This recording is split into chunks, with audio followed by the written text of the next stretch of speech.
Dear Sergei Vasilyevich Rachmaninoff, on the day of your 70th birthday anniversary, the Union of Soviet Composers, the greatest pianist of our time, a brilliant conductor and composer, and a public man who in these times has shown patriotic feelings that have found a response in the heart of every Russian.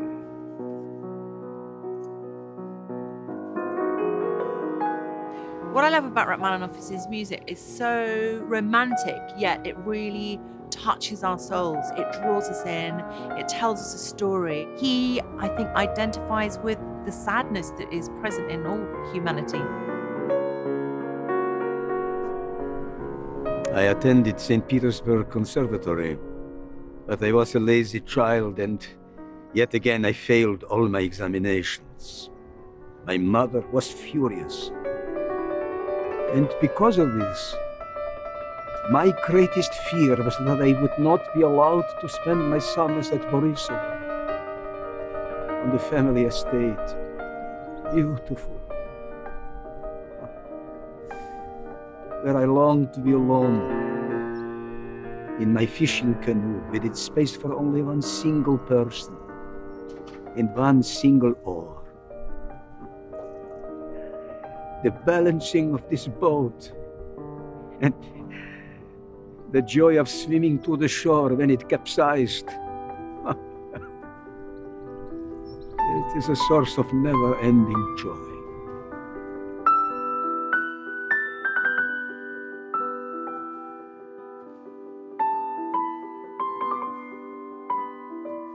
One of my fondest childhood memories is associated with the four notes of the great bells of St. Sophia Cathedral in Novgorod.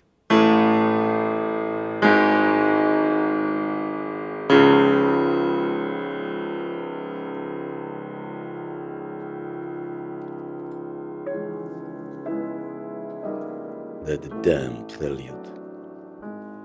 It has been my calling card to the world, but I detest it.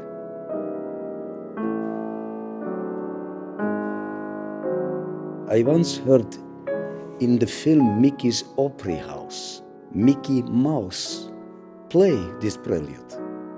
And I wrote to Walt Disney, Mr. Disney, I have heard my inescapable Prelude played magnificently by the finest pianist in the world. And I have heard it murdered, desecrated by some of the most appalling amateurs. But I was never so transported as by the marvelous performance of the maestro Mickey Mouse. The text that I use for the show all comes from his letters and diaries, and he gave quite a lot of interviews actually, so it comes from many, many different sources. The vast majority of the text is Rachmaninoff's own words, even the ones about Mickey Mouse.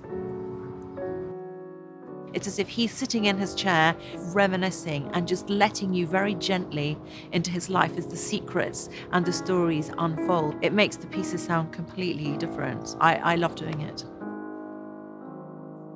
In 1900, after the disastrous reception of my first symphony, I was severely depressed. I was young, passionate, and spoiled by earlier success. Too much flattery and too much fame. My depression, it overwhelmed me. I drank too much.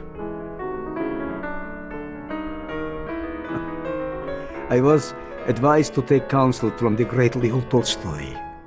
To me, then, he was a god. Young man, do you think I have never lost confidence in myself? Do you think that faith is always equally strong?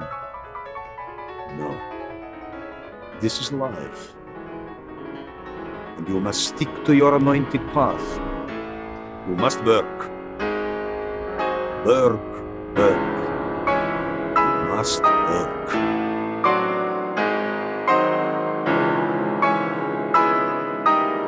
The Bolshevik Revolution was upon us. but how little we knew what was truly to happen. The darkening political and social upheaval, it left us no choice but to leave in 1917. The uprisings had begun, there was no food, looting, and so the invitation to give 10 concerts in Sweden represented hope. So Natalia and our 2 young daughters, they left on the train. And I took a small suitcase and some scores. That's all. We were frozen, homeless, and alone. And we were too tired to weep. In the concert I do about Rachmaninoff, we tell about the story of his life, and from him having quite a privileged childhood to having to flee the Bolshevik revolution, his beloved country home being burnt down by the Bolsheviks, and he has to flee, eventually landing up in America.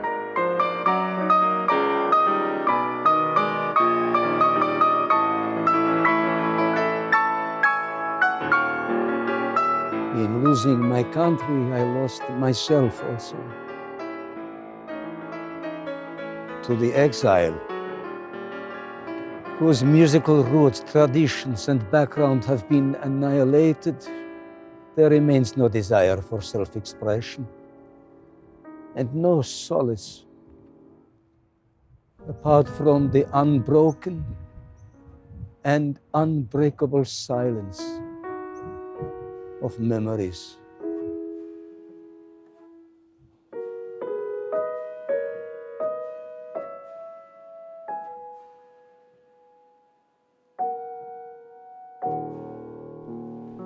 I am like a ghost forever wandering the world. And this is because only one place alone remains closed to me. My home, my country, Russia. In their depth and expressiveness, your piano concertos and your symphonies, your chamber works, songs, and other compositions are often played in the Soviet Union, and the public here watches on with close attention your creative activity and is proud of your triumphs.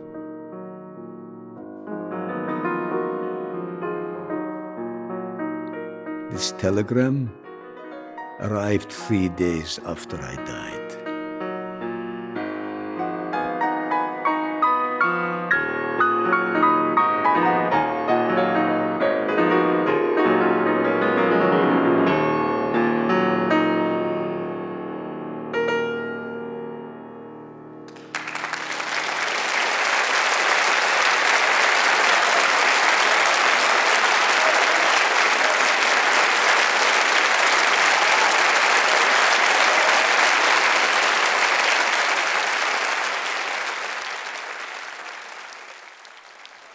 Music is enough for a lifetime.